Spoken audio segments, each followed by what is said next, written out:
What's going on, everybody? So I'm sitting here just thinking about Kobe Bryant and how he went through quite a bit to uh, keep himself amongst the great players in this league. I think about um, his relentlessness. He wasn't just a 6'6" shooting guard with hyper capability. He was also somebody who did the very best with the opportunities he was given and with the work ethic that he was blessed with.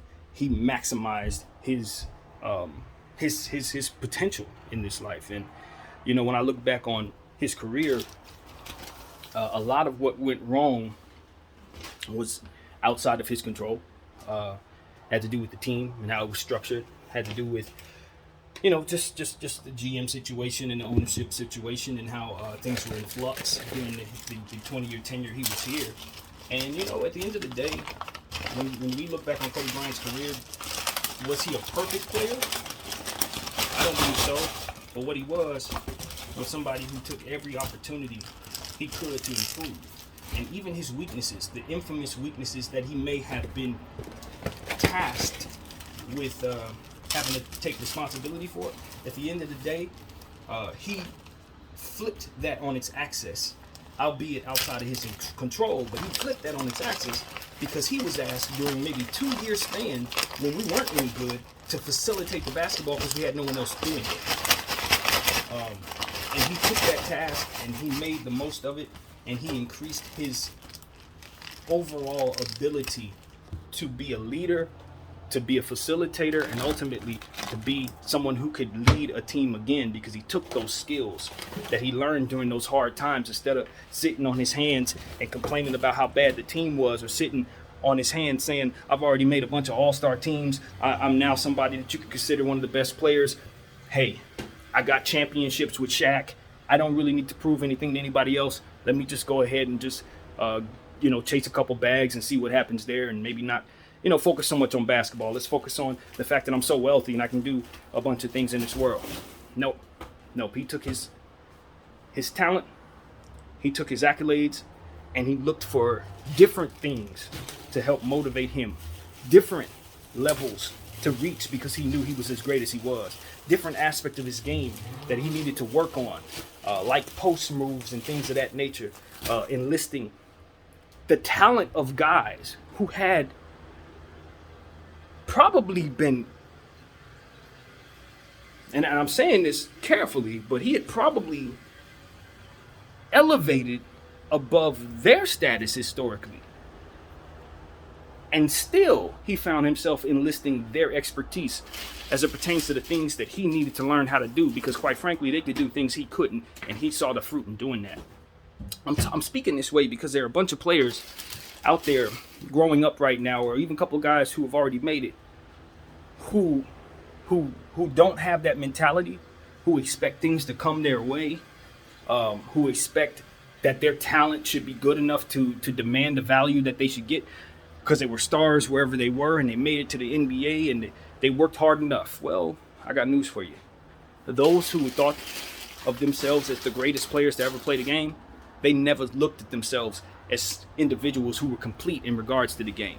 They kept looking for ways to improve in regards to playing basketball, and ways of making it so that they could elevate their teammates and elevate their coaching staffs and execute the plans of their coaching staffs, even if those plans were unorthodox. A guy like Kobe Bryant was asked to facilitate, as I said. That wasn't his game. He could have threw a fit. He could have demanded out. He could have said, yo, I am not a passer. I am Kobe Bean Bryant. You guys get me out of here, send me to Chicago so I can be with somebody like Derrick Rose and we can continue this process of winning. He didn't do that. He could have did that. He did that when Shaq left, but that situation was different. That was a situation where ultimately he had the decision whether or not he could go or stay, and he chose to stay. Now, I'm not elevating my level of respect for him or decreasing my level of respect for him based on that, because I respect the players who moved around like LeBron James just the same. I don't dock them for their movement. If anything, I elevate them for having unsteady circumstances despite being so great. But just because Kobe stayed where he was at doesn't mean he didn't have unsteady circumstances. If anything, he played for 5, 6 different teams, to be completely honest with you. All the same uniform, but make no mistake about it, he was on different squads. with the type of teams and players that he played with rather, he was in all types of different lineups and things of that nature. He played with some of the best, and he played with some of the worst. Believe you me, some of the lineups the Lakers put down there, you don't have a team as bad as some of the stuff that we was running down there. You don't have Robert Sacre, Kendall Marshall, Smush Parker, Chris Mim, like the type of stuff that Kobe Bryant dealt with, particularly Kobe, and I think about like Allen Iverson and Carmelo Anthony and Michael Jordan, some of the guys that we consider to be ball hogs. You know what they didn't have? The ability to play with people like James Harden and Kyrie Irving, Anthony Davis and Russell Westbrook, and they didn't have super teams like that back then. And if they did, they were built more organically. So you had to deal with what you had to deal with. Whatever you ran with is what you ran with. If your power forward couldn't do anything but run, that's what you had to deal with. So yes, would it have been great if a guy like Kobe Bryant or Michael Jordan were historically more considered more unselfish? It would help their cause. But here's the problem: who were they passing to? Who were they passing to? A lot of the times, with respects to Mike, he had some guys. And of course, there were some guys, but you look at the back of the bench, you look at all the people they're tasked with passing to, rather. After you get past their co-stars, these guys weren't real, you didn't have combo players like you have today who can do everything. You pass the ball to that guy, you're getting assists automatically. No, sometimes you would get 4 and 5 passes that wouldn't equate to assists. You'd make perfect passes, the guys just weren't skilled enough to score. So a guy like Kobe Bryant walk away with maybe 8 assists, he only get 2, even though he made 6 good passes. See, that kind of stuff doesn't happen as much today because you have better players surrounding these stars. You have better players surrounding these circumstances. Now all you need is a facilitator to help make all of it come together. Back then, you needed a facilitator, you need somebody who could shoot, you needed guys who could do different things because a lot of guys are one-trick ponies. And because they were one-trick ponies, they literally could not help you. They had guys on that basketball floor when I was a kid who you give them the ball and they could barely put it on the floor. Like, I'm not talking about just like people who didn't have great handle. We're talking about guys who could barely dribble, period. They were down to set screens and rebound. So if you gave them the ball at 20 feet, you ain't getting nothing out of that. That's shot clock violation. That's a brick. That's something. As to where today, a guy like LeBron could at least pass the guys he know that most of the time they're going to be able to do something. If they can't do something, they're out of the league. You know what I mean? There's a guy like Andre Drummond who doesn't shoot threes back then would have dominated. Right now, he has trouble getting on the floor in certain instances. That just wasn't happening. Stretching the floor and all that, spacing was important, but guys weren't spacing it like that. So what you had is these ISO extraordinaire one-trick pony guys who were told to be one-trick pony guys, then got killed for being one-trick pony guys. You know what I mean? Guys like Kobe Bryant, whose numbers would have been better if they would have played with guys that were more versed and more skilled. So as I look back on guys like Kobe Bryant and Carmelo Anthony, and I look at guys who've had that type of thing, I think it's worth saying that, a lot of times that stuff was scared. You put a guy like Allen Iverson in a talented offense, his numbers would go down, but his wins go up. It was a notion that he couldn't play with other players. It was a notion that he was the only one who needed to shoot the ball. That was a lie. Allen Iverson would get assists. They just didn't surround him with anybody but defensive players because they knew what he could do, and they figured they'd be best using him that way. But that was just Philadelphia. If Allen Iverson grew up in the San Antonio system, he would be a ball movement guy. He would have still averaged a bunch of points, but all that stuff he did, just score. No, that was the system. He wasn't as selfish as people look back. I remember Allen Iverson. There was 2 things Allen Iverson was great at that people forgot he was great at: passing the rock and stealing the rock. He was a phenomenal defender. He was just slight. See, that's what they don't talk about when regards to Allen Iverson. When you think about Allen Iverson, since we're jumping around, I'm just letting my mind go. When you think about Allen Iverson, youngsters, I want you to understand something. Allen Iverson was about my height, maybe a little more muscle on him, not much more. 5'10", 5'11", at the most 175 pounds. That's the most he probably got out of it. But he was he had football genetics. So, he excelled in both basketball and football, just like LeBron, just like several others, just like Charlie Ward. Some guys are just really good at a lot of sports. Allen was one of them. He could have played in the NFL too. So he took that mentality and that ability to absorb contact, and he translated it to basketball. So as to where a lot of guys his size can't take getting hit. He's used to getting hit by linebackers. He's used to getting tossed on the ground and having to pop back up and get right back on the play like a football player. So Allen Iverson was able to absorb more contact than any other small player in the history of the sport. And most importantly, he used that football mentality to be aggressive on the defensive end. So there was no concern about him taking contact. He absorbed more contact. He absorbed as much contact as anybody. You know, because he constantly continued to crash into players' trees like Shaq. He would go straight at a guy like Shaq, Akeem, Olajuwon, all those dudes. He'd go straight at him. Chris, you know, who was it? I'm thinking of guys like Tim Duncan. He would drive at these people. You know what I mean? Big Country Reeves. Allen Iverson wasn't afraid of these people. And he would fall on the ground and crumble, get right back up, bounce up, hit the free throws, get right back out there, shake you up, hit you with another jumper again and again and again and again.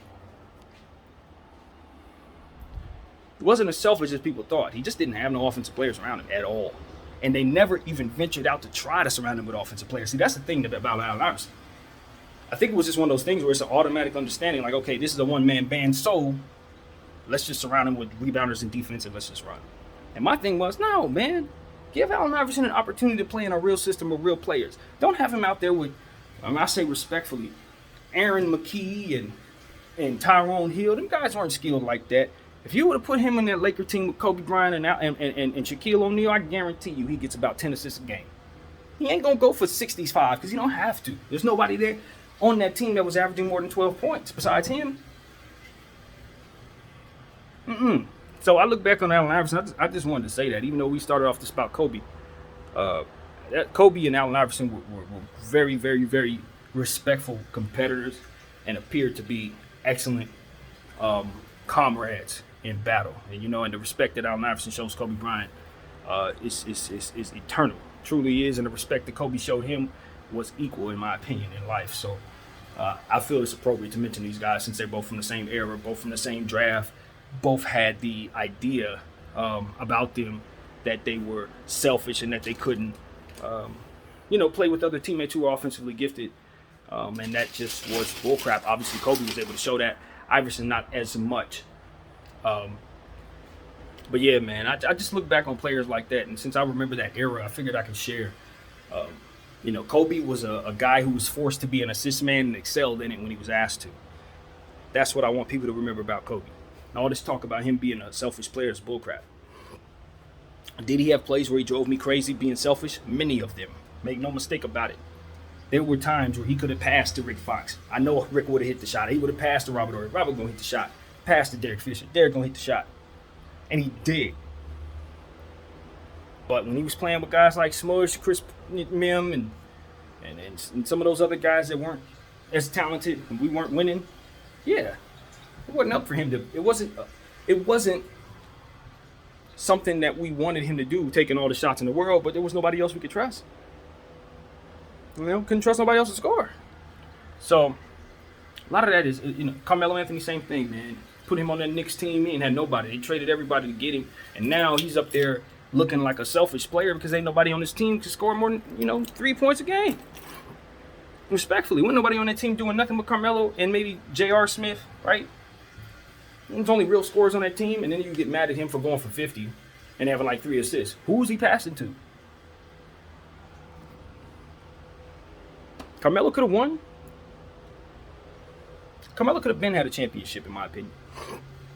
He just didn't build right around him. And now some of that was his fault for demanding his way to New York, obviously, and messing around with Masai Ujiri before anybody knew he was Masai Ujiri. Congratulations to him being the president of basketball operations and chairman or something. He got a really high title with the Toronto Raptors, and it's smart, very smart, because this is obviously one of the premier GMs in sports, period. I knew that as soon as he got that Carmelo Anthony deal off. I was like, what? Who is that? Who got the Knicks to give them their whole starting lineup and a bunch of picks for 1 star? Who got them to do that? And the rest is history. Needless to say, a championship later, Masai Ujiri's the real deal. Now, granted, we had the difficult kind of thing to have to swallow in regards to him and DeMar DeRozan, but apparently they got an understanding, so that's good enough for me. Yeah, my mind is everywhere, as you guys can see, but at the end of the day, since we're talking about the Toronto Raptors, I also want to mention Vince Carter. I think people forget how freaking awesome Vince Carter was, not just as a dunker, but as a clutch player, as a scorer.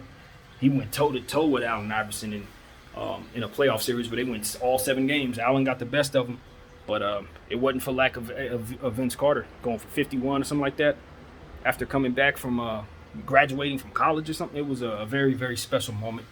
Unfortunately, he just couldn't get the last shot off to win that series. But man, Toronto was good, man. People forget Vince Carter wasn't just no dunker. He wasn't just some guy that found his way through the league for a long period of time. Nah, this was a Hall of Famer too. One of the dudes you could not play around with, especially when he had his boy Tracy there, his cousin Tracy. You put them two together for a whole 20 years, they probably would have walked away with at least 2 championships. I feel like Toronto would have got a championship if they kept them together. But yeah, man, I'd be lying if I said I missed that era. I don't. I'd be dead ass lying if I like, honestly, as a basketball fan with all this nostalgia we're talking, I don't miss the era. I really like the era we're in. I'm excited about the youngsters that we see. Why? Because of what I've already mentioned, the fact that most of the players on these teams with these stars were not skilled players that could really do anything to help the stars look as good as they need to be as complete as they were historically looked at. I don't blame anybody. The game has evolved. It's just natural. But now I can see players getting more out of their teams, getting more deep depth, which means that players should be able to last longer. Hopefully that translates to injuries not being as much going forward as it was we just saw. But yeah, teams are getting deeper, players get better, and that's exciting to me. So yeah, I love the era win, especially since my team's doing well. What am I complaining about? But anyway, thank y'all for letting me ramble here. Just my opinions. Rest in peace, Kobe Bryant. We talk about the greatness of that dude. Didn't give it enough conversation, to be honest with you. But at the end of the day, he gave us 5 championships. You look at them banners, and you understand what Kobe was about, And it's not that I think other players wouldn't have been about that too.